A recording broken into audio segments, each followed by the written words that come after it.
Одстапките се следни. 6 км на час до 100 км на час кога се движи возилото, 8 км на час над 100 и над 212 км на час.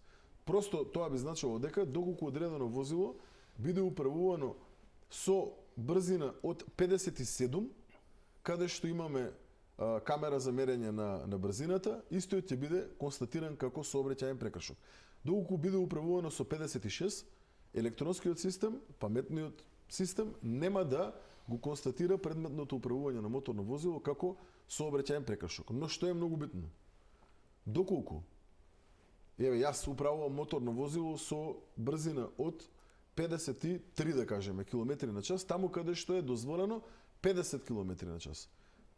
Сообраќајен прекршок нема да биде евидентиран затоа што нема да ме фати радарот или камерата. Но, не дај Боже, доколку сторам одредена материјална штета, повредам пешак, повредам човек кој што управува велосипед или така натаму, јас ќе одговорам соодветно согласно одредбите од Кривичниот законник.